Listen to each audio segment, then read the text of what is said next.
Bueno, muchas gracias por seguir acompañándonos en esta emisión estelar de CD24 Noticias. Nos movemos de estudio para abordar temas interesantes con invitados de lujo. Y es que antes queremos colocar en contexto sobre lo que vamos a conversar y tiene que ver con el acceso a seguridad sexual por parte de los jóvenes. Un tema que es tabú en algunos países latinoamericanos, pero que de hecho el Fondo para la Infancia de las Naciones Unidas, conocido como UNICEF por sus siglas, presentó un informe sobre las barreras legales precisamente que afrontan los jóvenes en América Latina y también en el Caribe en cuanto al acceso a los servicios de salud sexual y a los métodos para protegerse del VIH, por ejemplo. Los datos evidencian inclusive que solo un 50%, escuche esto, de las personas entre los 15 y 24 años con esa enfermedad tienen un tratamiento. Vamos con el contexto y luego con nuestra invitada de honor. 175,000 jóvenes latinoamericanos entre los 15 y 24 años viven con VIH. Eso representa un 0.04% de la población. De ellos, solo un 50% tiene acceso a tratamiento. Obviamente las barreras legales que existen para el acceso de los jóvenes a servicios de salud sexual y reproductiva y prevención del VIH están afectando mucho el acceso mismo de los jóvenes, especialmente a la prevención. Si hablamos también del porcentaje de nuevas infecciones, tenemos que 1/3 de los jóvenes de América Latina, de las nuevas infecciones ocurren en jóvenes.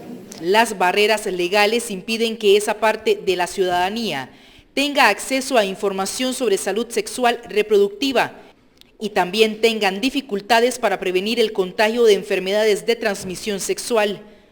Por ejemplo, en 9 de los 17 países evaluados, los jóvenes que quieren realizar la prueba de VIH requieren del consentimiento de sus padres. Muchas veces las inquietudes que tienen los adolescentes no tienen, digamos, son cuestiones personales de ellos y sería más efectivo para poder orientarles si le diésemos la posibilidad de hacerlo sin necesariamente la presencia de los tutores o de los padres. Esto no quiere decir que es prohibida la presencia de los tutores y los padres, sino que es que exista la oportunidad y la posibilidad de hacerlo en ese contexto. Y aunque en todos los países dicho examen es gratuito, Panamá es la única nación donde tiene costo.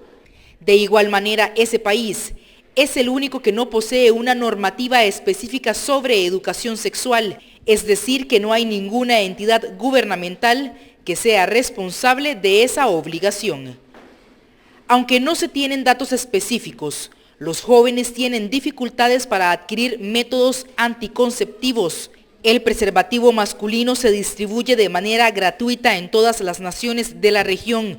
Por el contrario, el femenino solo se distribuye en 6 países. Dentro de las conclusiones del estudio es necesario evaluar la calidad de los servicios que se prestan, y esto porque algunos programas no tienen cobertura a nivel nacional o no funcionan adecuadamente. En San José, Costa Rica, Angélica López, CB24 Noticias. Era vital este enfoque y este contexto que Angélica López desde Costa Rica ofrecía para entender lo que vamos a conversar con nuestra invitada de honor que nos acompaña durante esta emisión. En este lado del estudio es la vicepresidenta de la República de Costa Rica, Ana Elena Chacón. Bienvenida, señora vicepresidenta, gracias por acompañarnos. Un gusto para mí estar acá y sobre todo hablar de temas tan importantes. Se trata de la vida. Se trata de la vida y de hecho la señora vicepresidenta de Costa Rica está impulsando esta iniciativa y sobre todo que tenga asidero en la región centroamericana, porque Costa Rica ha tenido un gran avance en cuanto a estos temas. Veíamos en la nota, por ejemplo, señora vicepresidenta, que el 50% de las personas que tienen, digamos, VIH solo tienen acceso al tratamiento en América Latina, que sin permiso los estatutos legales refieren en algunos países que jóvenes no se pueden hacer una prueba con VIH, que es una de las infecciones de transmisión sexual o enfermedades, como se le conocen, digamos, más crónicas.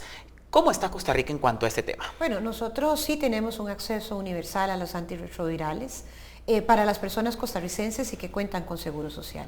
También hay que ver que en Costa Rica hay personas que presentan infecciones de transmisión sexual que no tienen un estatus migratorio regular, con quienes estamos luchando para que precisamente puedan tener acceso a este derecho que son los antirretrovirales. El VIH ya no es una sentencia de muerte, pero sabemos que que lo podemos prevenir al 100% con el uso adecuado del condón. Es por eso que hay que hablar de esto. Hay que hablar de esto porque las estadísticas nos enseñan que mayoritariamente en la primera relación sexual que tienen las personas jóvenes, y hoy hemos hablado sobre este grupo poblacional que nos interesa mucho, no tienen ningún nivel de protección.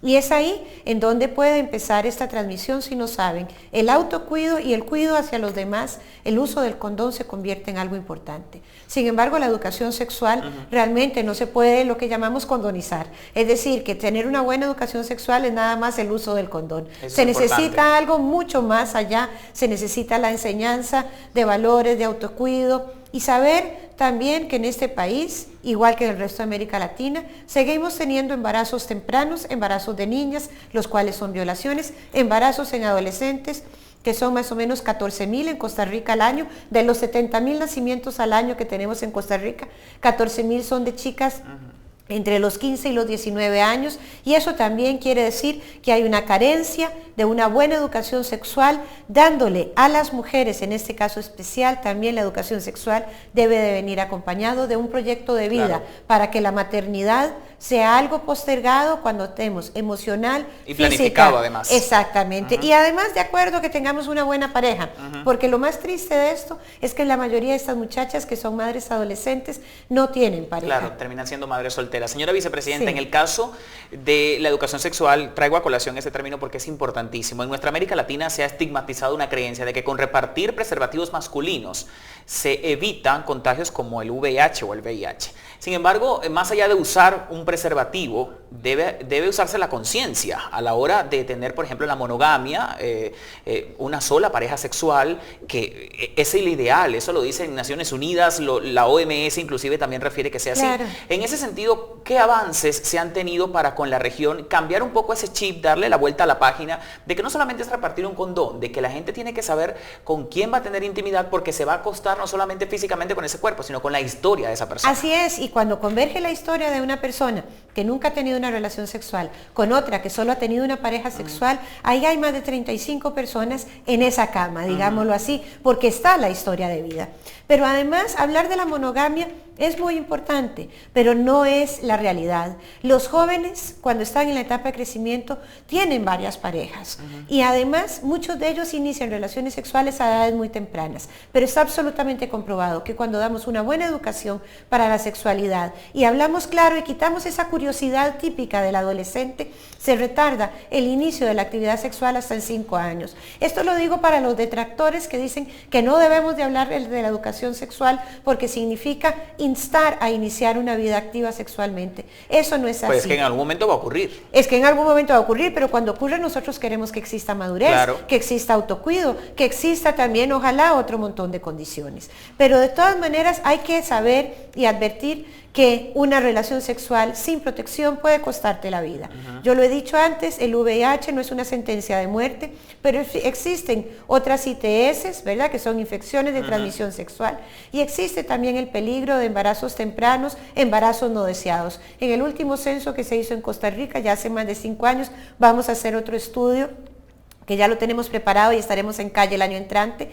El 40% de los nacimientos acá en Costa Rica eran embarazos no deseados. Entonces eso, claro, es una cifra alta. Esto hay que trabajarlo con mucha transparencia, hay que trabajarlo con mucha ética, porque lo que no es ético es callar complacientemente un silencio cuando sabemos que, por ejemplo, las mujeres con educación universitaria están teniendo un promedio de 2 hijos. Las mujeres sin acceso a la educación están teniendo un promedio de 4 hijos. Y cuando esa maternidad empieza temprano, eso también quiere decir que estamos condenando a estas mujeres a vivir una vida de miseria porque los trabajos peor pagados están dados para aquellas personas que no tienen educación secundaria o educación universitaria. Además, eso le genera al Estado evidentemente más gastos en cuanto a la atención social para las mujeres que tienen más hijos que otras. Así es. Ahora, señora vicepresidenta, UNICEF en esta información que presentamos muestra, digamos, preocupación por un lado, pero también un poco de sosiego por otro, porque los esfuerzos que se han hecho son importantes. Hay casos como, por ejemplo, Panamá, donde habría que estructurar mejor un marco legal para hacer la prevención y sobre todo donde habría que darle hacerlo gratuito para que el acceso sea mayor, ¿verdad? Digamos, la gratuidad de la prueba es importante y también que tengamos las pruebas rápidas. Eso ya lo estamos logrando en Costa Rica y queremos y estamos buscando a través del Fondo Global la prueba rápida en calle. Es decir, nosotros también tenemos que dirigirlo a población que tiene alta vulnerabilidad de adquirir las ITS porque están en trabajo sexual. Tenemos que saber si tienen o no tienen una infección de transmisión sexual para que esto no tenga un contagio masivo, digamos, y eso es importante hacer, prueba rápida y prueba gratuita. Una vez efectuada la prueba, hay que ofrecer el tratamiento.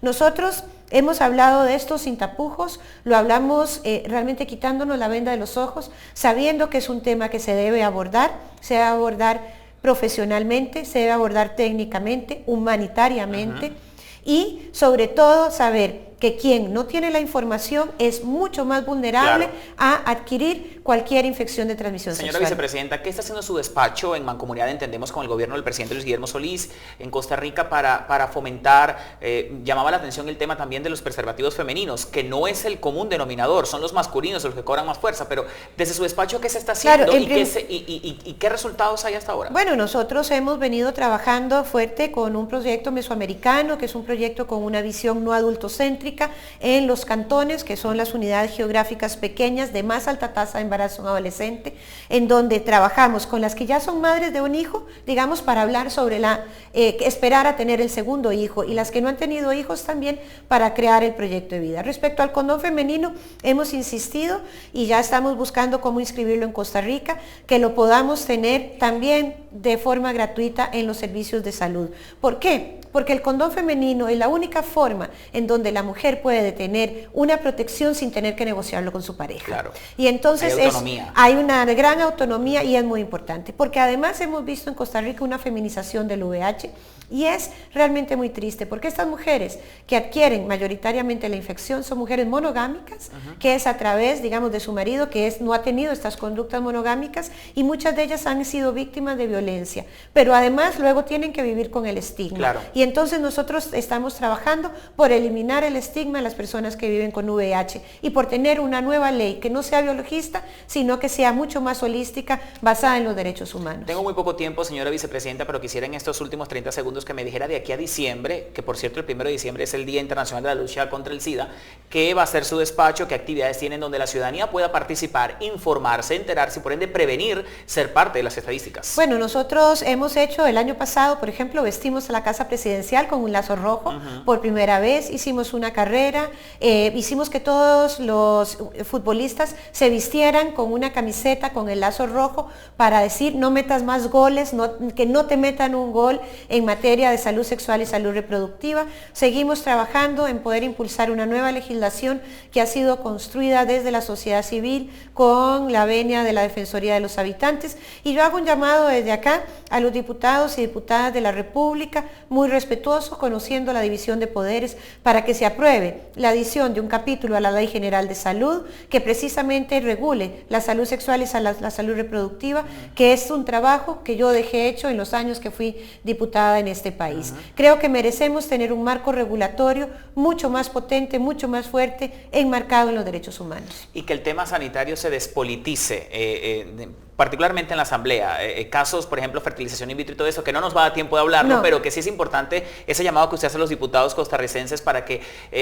se dé celeridad a esos instrumentos que permitan dar fluidez. Se debe legislar con los derechos humanos y la Constitución política debajo del brazo. Las creencias personales son para la vida propia, no se puede imponer para los demás lo que es nuestra propia creencia. Mejor dicho, imposible. Muchísimas gracias, señora vicepresidenta, por su tiempo. Esta es su casa, ha sido un placer. Igualmente. Mucho éxito. Gracias. Despedimos desde nuestros estudios a la vicepresidenta de la República de Costa Rica, Ana Elena Chacón, quien nos hablaba acerca de esta iniciativa y de sobre todo cómo está el país, el que ella representa, con respecto a Centroamérica y América Latina, en cuanto al acceso de jóvenes a la seguridad sexual y otras variantes que, como bien hemos venido conversando, tienen un amplio porcentaje de avance de aquí a que concluya el 2015. Cerramos este segmento con ella, hacemos una pausa y cuando regresemos otras noticias, por favor sigan acompañándonos.